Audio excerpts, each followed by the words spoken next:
मित्रों, क्या आप जानते हैं कि भगवान श्री कृष्ण ने अपनी पत्नी रुक्मिणी से राक्षसी विधि से विवाह क्यों किया? यह प्रेम और साहस की वह अद्भुत कथा है जिसमें स्वयं भगवान श्री कृष्ण ने समस्त राजाओं की उपस्थिति में देवी रुक्मिणी का हरण किया था। यह घटना हिंदू पौराणिक इतिहास के सबसे रोमांचक और प्रेरणादायक प्रसंगों में से एक है। तो बने रहें हमारे साथ इस प्रसंग के अंत तक तथा सब्सक्राइब कमेंट करके बेल आइकन दबाना न भूलें व शेयर अवश्य करें। धन्यवाद। नमस्कार, मैं रणबीर सिंह लोटस एंटरटेनमेंट में आपका हार्दिक स्वागत करता हूं। मित्रों, देवी रुक्मिणी स्वयं लक्ष्मी जी का अवतार थीं। भागवत पुराण के 10वें स्कंद में वर्णित इस कथा के अनुसार देवी रुक्मिणी विधव नरेश राजा भीष्मक की पुत्री थी। वे केवल सामान्य राजकुमारी नहीं थीं बल्कि स्वयं भगवती लक्ष्मी का अवतार थीं। उनका सौंदर्य, बुद्धिमता, उदारता और गुणों की महिमा तीनों लोकों में प्रसिद्ध थी। रुक्मिणी और कृष्ण का दिव्य प्रेम। जब देवी रुक्मिणी ने अपने महल में आने वाले अतिथियों से भगवान श्री कृष्ण के अद्भुत सौंदर्य, अपार पराक्रम, दिव्य गुणों और अतुलनीय वैभव की प्रशंसा सुनी तो उनके हृदय में एक दृढ़ निश्चय हो गया कि श्री कृष्ण ही उनके पति बनने के योग्य हैं। भगवान श्री कृष्ण भी रुक्मिणी के सुंदर लक्षणों, परम बुद्धिमता और अद्वितीय गुणों से परिचित थे। दोनों के मन में एक दूसरे के प्रति सच्चा प्रेम और आदर था। इसका रुक्मिणी का विरोध करता था उसका बड़ा भाई।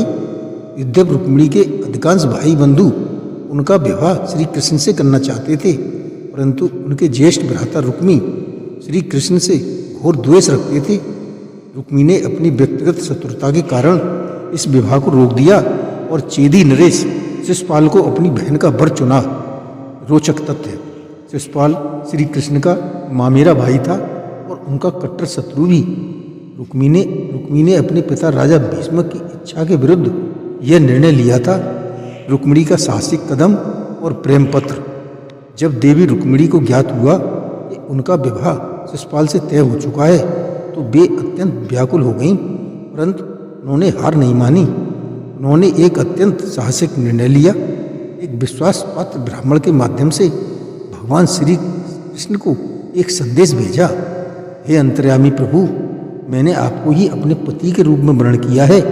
मैं आपको आत्मसमर्पण करती हूँ। मेरे हृदय की बात आपसे छिपी नहीं है। रुक्मिणी ने अपने संदेश में यह भी बताया कि विवाह से एक दिन पूर्व देवी दर्शन के लिए मंदिर जाएंगी। उन्होंने श्री कृष्ण से निवेदन किया कि वे उसी समय आकर उनका हरण कर लें और राक्षसी विधि से विवाह रचाएं।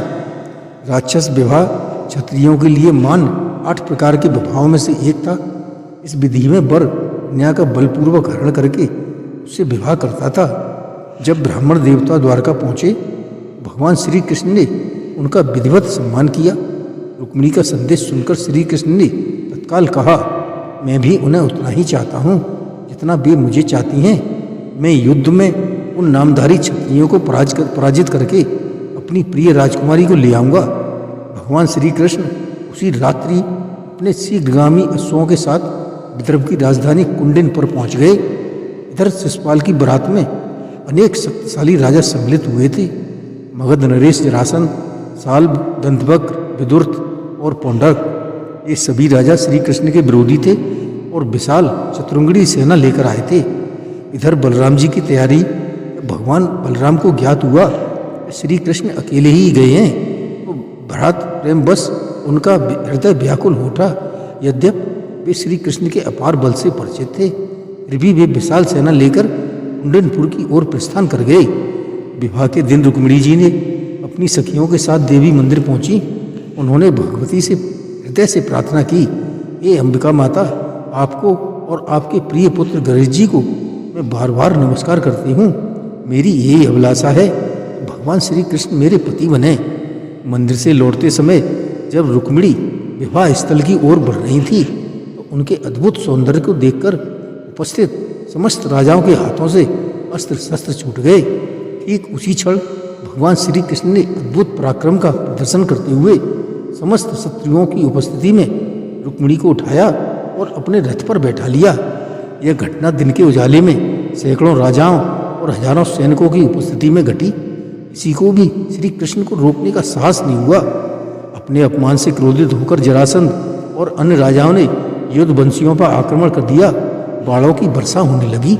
रुक्मिणी जब भयभीत नेत्रों से श्री कृष्ण की ओर देख रही थी, भगवान ने मुस्कुराते हुए कहा, हे सुंदरी, भयभीत होने की आवश्यकता नहीं है। हमारी सेना शीघ्र ही तुम्हारे शत्रुओं का विनाश कर देगी। बलराम, गद, संकर्षण और अन्य यदुवंशी वीरों ने शत्रु सेना को तहस नहस कर दिया। जरासंध सहित सभी राजा युद्ध से पलायन कर गए। पराजय के बाद जरासंध ने निराश शिशुपाल को समझाया, प्रारब्ध के अनुसार ही सब होता है। मुझे श्री कृष्ण ने 17 बार पराजित किया है, परंतु मैंने कभी शोक नहीं किया और न कभी हर्ष मनाया। रुक्मिणी ने जब अपनी बहन का हरण सहन नहीं किया तो उसने एक अक्षौणी सेना लेकर भगवान श्री कृष्ण का पीछा किया। युद्ध में श्री कृष्ण ने उसका धनुष, ढाल और तलवार काट डाली। जब श्री कृष्ण रुक्मिणी को मारने के लिए तत्पर हुए तो रुक्मिणी ने विनती की, हे जगतपते, आप योगेश्वर हैं, मेरे भाई को मारना आपके योग्य नहीं है। श्री कृष्ण ने रुक्मिणी को जीवन दान दे दिया, परंतु उसे अपमानित करने के लिए उसकी दाढ़ी, मूछ और केस कई स्थानों से मुड़वा दिए। रुक्मिणी ने प्रतिज्ञा की थी कि श्री कृष्ण को मारे बिना वह राजधानी कुंडनपुर नहीं लौटेगा। अपमानित होकर उसने भोजकट नामक एक नई नगरी बसाई और वहीं पर रहने लगा। द्वारका में भगवान श्री कृष्ण और रुक्मिणी का स्वागत। भगवान श्री कृष्ण ने रुक्मिणी को द्वारका लाकर विधिपूर्वक विवाह रचाया। यह विवाह अत्यंत भव्य और दिव्य था। रुक्मिणी और कृष्ण के 10 पुत्र हुए। द्युम्न, चारुदेश, सुदेश, चारुदेह, सुचारु, चारुगुप्त, भद्रचारु, चारुचंद्र, विचारु और चारु। इसके अतिरिक्त एक पुत्री चारुमती का भी जन्म हुआ था। रोचक तथ्य, प्रद्युम्न को कामदेव का अवतार माना जाता है। रुक्मिणी श्री कृष्ण की पटरानी थी। इस कथा से मिलने वाली कुछ सच्चाएं इस प्रकार से हैं। पहली, सच्चे प्रेम की विजय। रुक्मिणी और कृष्ण की कथा बताती है कि सच्चा प्रेम हर बाधा को पार कर लेता है। दूसरा, साहस और निर्णय। रुक्मिणी का साहसिक निर्णय से यह सिखाता है कि कठिन परिस्थितियों में भी अपने मन की बात रखनी चाहिए। तीसरा, धर्म की रक्षा। भगवान श्री कृष्ण ने रुक्मिणी को अधर्मी शिशुपाल से बचाकर धर्म की स्थापना की। चौथा, क्षमा का महत्व। रुक्मिणी की प्रार्थना पर श्री कृष्ण ने रुक्मिणी को जीवन दान दिया। श्री कृष्ण द्वारा रुक्मिणी हरण की यह कथा केवल एक पौराणिक घटना नहीं, बल्कि प्रेम, साहस, धर्म और नैतिकता का अद्भुत संगम है। यह कथा हमें सिखाती है कि सत्य और धर्म के मार्ग पर चलने वालों की विजय अवश्य होती है।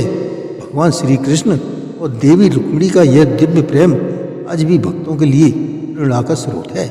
जय श्री कृष्ण।